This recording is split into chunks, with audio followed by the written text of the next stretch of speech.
जय श्री राम दोस्तों, आप सबका स्वागत है बसंतम चैनल पर। तो लास्ट वीडियो में कल हमने बताया था कि स्टार्टअप्स का जो एक व्यू है उसको अगर किसी नज़र से हम देखते हैं तो सबसे बड़ा जो स्कोप दिखता है, अपॉर्चुनिटी एग्रीकल्चर के क्षेत्र में दिखता है। एग्रीकल्चर में हमारा फूड आता है और फ्रूट्स आता है, वेजिटेबल्स आते हैं, मतलब साग सब्जी फल, अनाज, मोटा अनाज।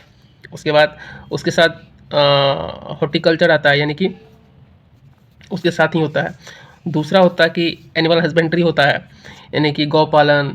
फिर उससे आप एक नया प्रोडक्ट दूध का, डेयरी का होता है, पनीर का होता है, चीज़ का होता है। दूध से बहुत सारे प्रोडक्ट ऐसे भी होते हैं जैसे कि आप कॉर्नर पे देखते भी होंगे, फूड प्रोसेस किया हुआ मिलता हुआ आपको दिखाई देगा। तो कल का हमने बताया था, मेनली यही बताया था कि जो हमारा स्कोप होता है वो कहीं न कहीं ढूँढना पड़ता है, और एग्रीकल्चर जो सबसे ज़्यादा आपको उस रूप में देता है। तो आज हम बात करेंगे कि जब भी आप किसी बिजनेसमैन को या कोई भी धंधा जब शुरू करता है, अपना बिजनेस शुरू करता है, तो बहुत सारी चीज़ों को ध्यान में रखना पड़ता है, और बहुत सारी चीज़ें शुरुआत में उसे एक बोझिल टाइप का भी लगता है कि किन बातों का ध्यान रखें, किन किन बातों का ध्यान रखें।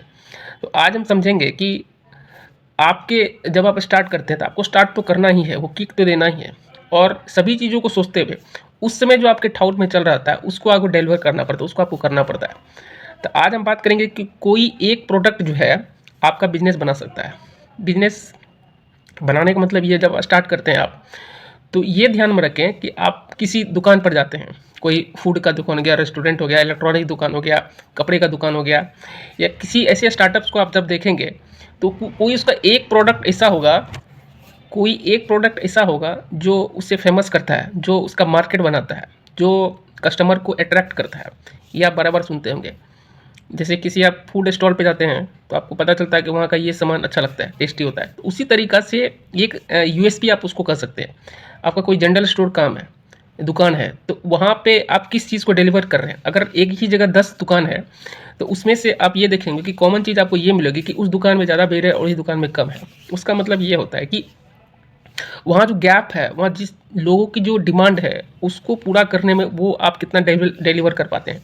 और शुरुआत में आपको वही पेठ बनानी पड़ती है किसी प्रोडक्ट के माध्यम से, और वही प्रोडक्ट आपका बिजनेस एम्पायर खड़ा करेगा। तो शुरू में क्या होता है, आपको मार्केट बनाना पड़ता है, मार्केट में टिकना पड़ता है, उसे सस्टेन करना पड़ता है। फिर जा कर के आपको उस प्रोडक्ट के माध्यम से आप चीज़ों को ऐड कर सकते हैं, 1 प्रोडक्ट, 2 प्रोडक्ट और 3 प्रोडक्ट।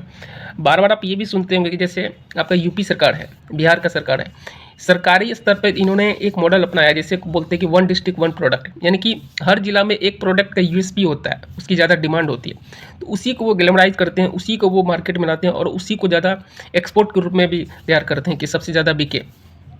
यही चीज़ हमें बिज़नेस बनाती है। और बिज़नेस में ऐसा नहीं कि आपको सारी चीज़ों को एक साथ सोचना है, वो तो है ही। सबसे बड़ा चीज़ है कि आपका प्रोडक्ट जो है उस गैप को पूरा कर पा रही है कि नहीं। आपको जगह चुनना पड़ता है। मैंने मेरे जब इस चैनल पे वीडियो देखेंगे तो मैंने शुरू से बताया है कि आपको P5 पे काम करना पड़ता है। प्राइस पर, पर्सन पर, यानी कि आपका जो पर्सनैलिटी, आप किस प्रकार सोच रहे हैं, आपका बिज़नेस टेंडेंसी कैसा है, सोचने का तरीका। प्लेस पर, आपका जगह कैसा है, मार्केट यानी कि किस तरह का आप रिसर्च किए हैं, प्राइस पर, प्रॉफिट पर। ये P5 मैंने बताया हुआ, आप वहाँ जाकर देख भी सकते हैं। तो 1 प्रोडक्ट जो है आपका बिजनेस का यूएसपी बन सकता है। आप किसी भी एंटरप्रेन्योर से मिले, एंटरप्राइजेस से मिले, किसी स्टार्टअप से मिले, या कोई धंधा शुरू करना चाहता है, किसी भी व्यक्ति से मिलेंगे तो वो आपको एक कॉमन चीज़ बताएगा कि मेरा ये प्रोडक्ट सबसे ज़्यादा बिकता है। वही आपको भी शुरू में लेके चलना पड़ेगा। बाकी सारी चीज़ें आपको मेल लेके चलनी पड़ती है। अब उसमें से वो कस्टमर आपको क्या डिलीवर करता है, क्या फीडबैक देता है, वो उसमें आपको देखना पड़ता है। शुरुआत कहाँ से करनी है, यहीं से करनी है। सारी चीज़ों को सोचिए, और ये दुविधा भी होती है किन किन चीज़ों को साथ लेकर शुरू में चलनी होती है। आपके दिमाग में जो थॉट वो चल रही है, पहले उसको आप पूरा कीजिए, बाकी चीज़ों का लिस्ट बनाइए और उसको फिर आगे बढ़ाइए। ये होता है कॉमन पर्सपेक्टिव, मतलब सोचने का तरीका, शुरू करने का तरीका। और जब आप स्टार्ट करते हैं, धंधा कभी ख़त्म नहीं होता है, उससे एक नज़रिए तरीके से आपको दिखाना पड़ता है, करना पड़ता है प्रोसेस के रूप में। तो आज का जो कॉन्सेप्ट मैंने ये दिया है कि 1 प्रोडक्ट जो है आपका बिजनेस बनाएगा, 1 प्रोडक्ट आपका धंधा बनाएगा, 1 प्रोडक्ट आपका स्टार्टअप तैयार करेगा, और वही 1 प्रोडक्ट आपको मार्केट में सस्टेन करने के लिए भी रखेगा। तो आप इसको स्टार्ट करें। आप पॉजिटिव रहिए और चीज़ों को शुरू कीजिए। शुरू करने का मतलब भी होता है कि आप फील्ड में आ चुके हैं, अब उसको आगे बढ़ाना पड़ता है। और ये स्पष्ट विज़न रखिए कि आपको यदि टिकना है, करना है, तो आपको करना ही पड़ेगा और दूसरा कोई उपाय नहीं है। मैंने कुछ दिन पहले एग्जांपल भी दिया था।